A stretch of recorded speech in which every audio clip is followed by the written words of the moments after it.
जय जोहार, नमस्कार। दैनिक छत्तीसगढ़ चैनल देख रहे हैं आप। मैं हूं आपके साथ अभिजीत कुमार और करते हैं आज की खबरों की शुरुआत सबसे पहली बड़ी खबर के साथ। इससे पहले अगर आप छत्तीसगढ़ के हैं, छत्तीसगढ़ के रोजाना प्रमुख बड़ी खबरें ठीक इसी प्रकार देखना चाहते हैं तो नीचे लाल कलर का सब्सक्राइब बटन दिया है, जिसे दबाकर इस चैनल को आपको सब्सक्राइब करना है। जल्द ही पूरे छत्तीसगढ़ समेत राजधानी रायपुर में मानसून का आगमन हो सकता है। कई जिलों में बारिश का अलर्ट भी जारी किया जा रहा है। दरअसल प्रदेश में राजधानी रायपुर समेत कई जिलों में वर्तमान में लू से लोग जूझ रहे हैं। नौतपा की समाप्ति के बाद अब प्रदेश में तापमान में और अधिक वृद्धि हो गई है। प्रदेश के कई जिलों का तापमान 47 डिग्री से पार पहुंच चुका है, जबकि प्री मानसून की बारिश अब तक प्रदेश में नहीं हो पाई है। इसीलिए हाल फिलहाल में प्रदेश में झुलसा देने वाली गर्म हवाएं चल रही हैं।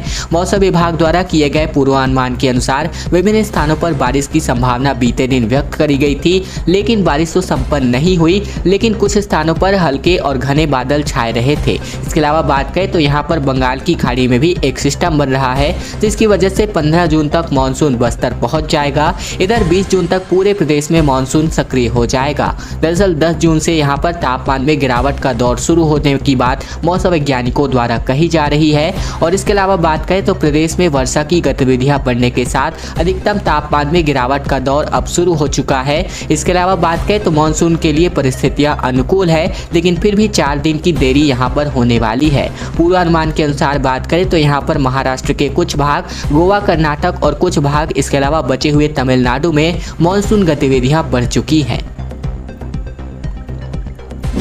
छत्तीसगढ़ को इनोवेशन का नेशनल अवार्ड मिल चुका है। दरअसल 10 लाख से ज़्यादा लोगों को घर बैठे ड्राइविंग लाइसेंस और आरसी मिल रहा है। इसमें सेंट्रलाइज्ड क्यूआर सिस्टम लागू किया जा रहा है। दरअसल बात करें तो दिल्ली में आयोजित किए गए समिट में परिवहन विभाग की ओर से चल रही ऑनलाइन प्रोजेक्ट को सम्मानित किया गया, जिसमें छत्तीसगढ़ परिवहन विभाग के अपने प्रेजेंटेशन के द्वारा बताया गया कि सारथी योजना के अंतर्गत तुहर सरकार तुहर द्वार योजना में अब तक 10 लाख से ज़्यादा आरसी और डीएल यानी कि ड्राइविंग लाइसेंस स्पीड पोस्ट के माध्यम से घर पहुंचाए जा चुके हैं, जिससे आवेदकों को परिवहन कार्यालय में पुनः कार्ड प्राप्त करने आने की जरूरत नहीं पड़ती है।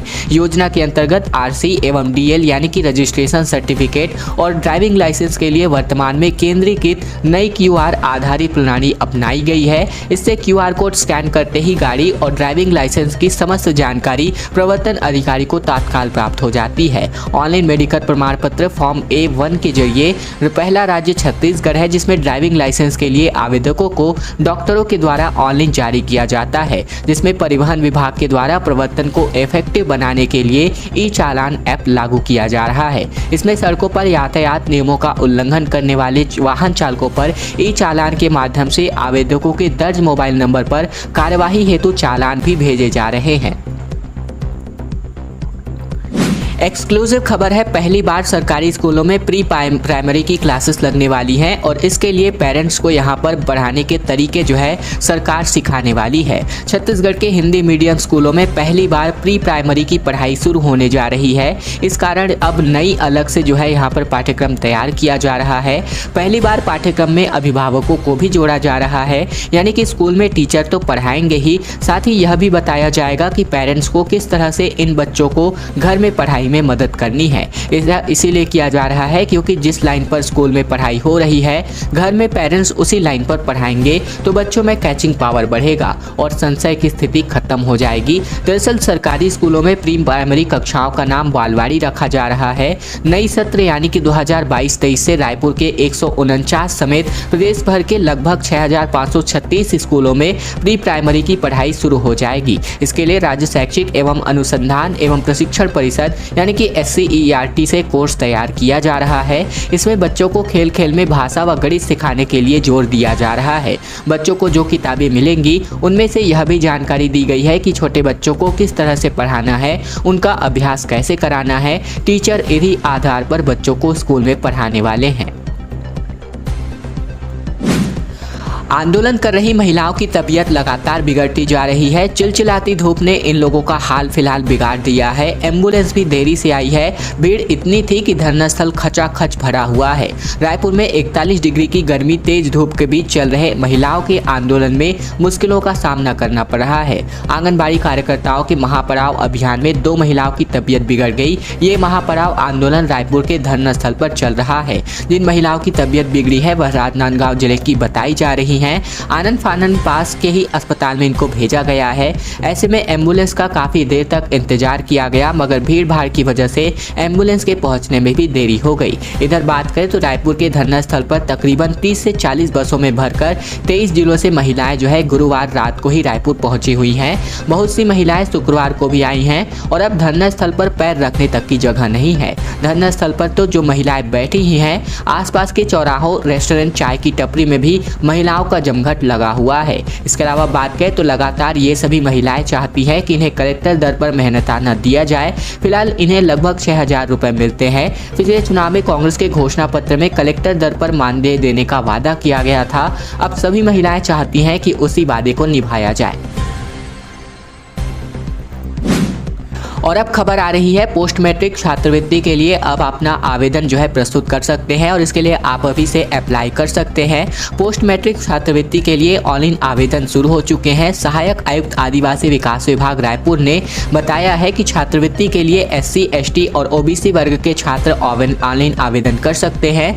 वेबसाइट के माध्यम से ऑनलाइन आवेदन कर सकते हैं और इस पोर्टल में सफल पंजीयन के बाद आवेदन की शेष जानकारी के लिए छत्तीसगढ़ राज्य के पोर्टल postmatric.scholarship.cg.nic.in पर आप अपना आवेदन जो है वेबसाइट पर आवेदन प्रस्तुत कर सकते हैं। इसके अलावा बात करें तो सभी शासकीय एवं अशासकीय महाविद्यालयों, विश्वविद्यालयों, engineering college, medical college, nursing college, polytechnic एवं ITI साथ ही साथ आदि के प्राचार्यों, संस्था प्रमुख, छात्रवृत्ति प्रभारियों एवं उनमें अध्ययनरत अनुसूचित जनजाति, अनुसूचित जाति एवं अन्य पिछड़ा वर्ग के ऐसे विद्यार्थी जो पोस्ट मैट्रिक छात्रवृत्ति की पात्रता रखते हैं, वे अपना आवेदन इसके लिए प्रस्तुत कर सकते हैं और छात्रवृत्ति भी पा सकते हैं।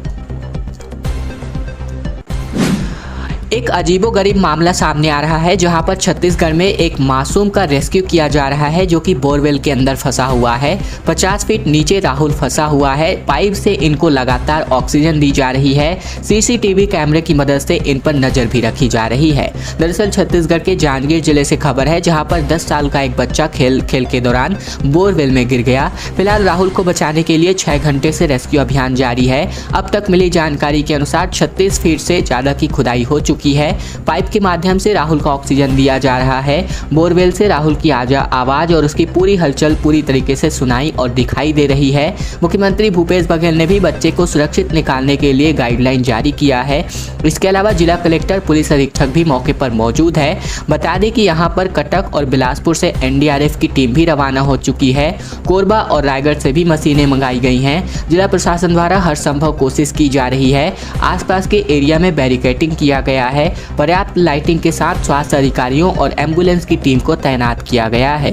ऑक्सीजन सिलेंडर के अतिरिक्त तौर पर रखा गया है। CCTV से कलेक्टर सहित अन्य अधिकारी इस बच्चे पर नजर रखे हुए हैं। बच्चे को खाने के लिए भी दिया जा चुका है। फिलहाल बात करें तो यह जो बोरवेल है वो 80 फीट है, जबकि यहाँ पर राहुल 50 फीट पर अटका हुआ है। और अब बात कर लेते हैं, अब घर बैठे ही पोस्टमैन से आप अपना आधार कार्ड बनवा सकते हैं। UIDAI यानी कि unique identification authority of India जो है 2 स्टेप सर्विस यानी कि घर बैठे यह सुविधा उपलब्ध कराने वाली है। डाकिया आपकी स्पीड पोस्ट देने के अलावा जल्द ही आपके दरवाजे पर आधार सेवाएं भी प्रदान करेगा। डाकिया के माध्यम से घर घर जाकर आधार सेवा पहुंचाई जाएगी। आधार कार्ड जारी करने वाली संस्था UIDAI की 2 स्टेप सर्विस शुरू करने की योजना बन रही है। इससे जल्द ही अपने आप जो है दरवाजे पर आधार कार्ड की सेवाएं आप खुद से ही प्राप्त कर सकते हैं। अभी कहा जा रहा है कि अब इंडिया पोस्ट पेमेंट बैंक के द्वारा 48,000 डाकियों को देश के दूर दराज हिस्सों में घर घर जाने और आधार नंबर को मोबाइल नंबर से जोड़ने, विवरण अपडेट करने, इसके साथ ही नए आधार का नामांकन करने की सुविधा देगा। इसकी सुविधा के तहत दूर दराज के क्षेत्रों में रह रहे लोगों को भी जोड़ा जाएगा। योजना के दूसरे भाग में सभी 1,50,000 डाक अधिकारियों को कवर दिया जाएगा। इसके अलावा UIDAI के तहत ट्रेनिंग दी जा रही है जिसे जल्द ही पेश किया जा सकेगा, जिसका उद्देश्य अधिक से अधिक लोगों तक पहुंचना है और अधिक से अधिक नागरिकों का नामांकन करना है।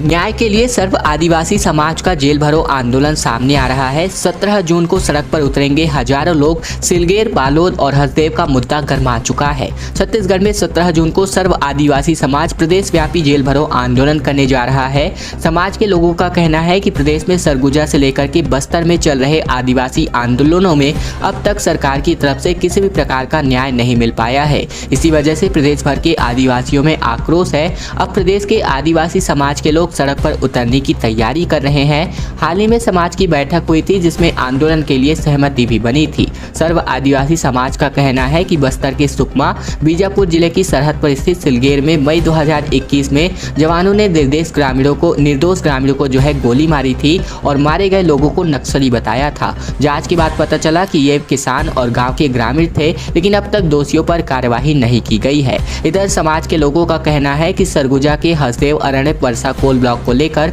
ग्राम सभा और प्रदेश भर के विरोध के बाद भी आदिवासियों को गांवों को उजाड़ा जा रहा है। लाखों पेड़ काट दिए जाएंगे और इस काम को पूर्णतः बंद करने की मांग को लेकर अब प्रदेश स्तरीय जेल भरो आंदोलन करने के लिए समाज के सदस्य सड़कों पर उतरने वाले हैं।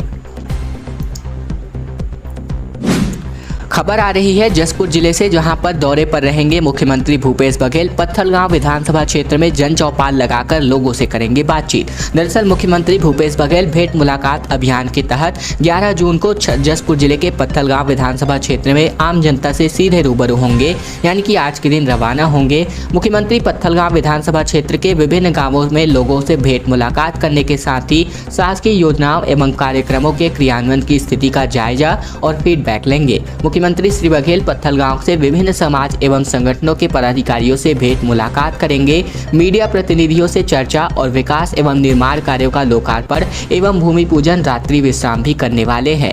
गौरतलब है कि मुख्यमंत्री बघेल ने प्रदेश के सभी 90 विधानसभा क्षेत्रों में आम जनता से भेंट मुलाकात अभियान की शुरुआत 4 मई से करी हुई है। और अब खबर आ रही है, एक बार फिर से कोरोना के मरीज बढ़ने के कगार पर स्थितियां आ रही हैं। छत्तीसगढ़ सरकार ने नई गाइडलाइन जारी की है और कलेक्टरों को भी निर्देश जारी कर दिया है। देश में कोरोना के नए मामलों में एक बार फिर से लगातार बढ़ोतरी देखी जा रही है। अलग अलग राज्यों में मिलने वाले कोरोना मरीजों की संख्या में इजाफा हो रहा है। वहीं अब छत्तीसगढ़ में कोरोना संक्रमण को लेकर भी सतर्कता बरती जा रही है। छत्तीसगढ़ के संचालनालय स्वास्थ्य सेवाओं की तरफ से एक नई गाइडलाइन जारी हुई है। इस गाइडलाइन में एक बार फिर से कोविड-19 को लेकर सतर्कता बरतने की हिदायत दी जा रही है। संचालनालय की ओर से जारी आदेश में स्पष्ट रूप से कहा गया है कि संक्रमण से बचाव के लिए मास्क के उपयोग को प्रोत्साहित किया जाए। भीड़भाड़ वाली जगहों पर, सार्वजनिक सभागृह, कम हवादार वाली जगहों पर मास्क पहनने के लिए लोगों को विशेष रूप से प्रेरित किया जाए और सभी पात्र लोगों को कोविड-19 टीकाकरण की प्रिकॉशन डोज दी जानी है।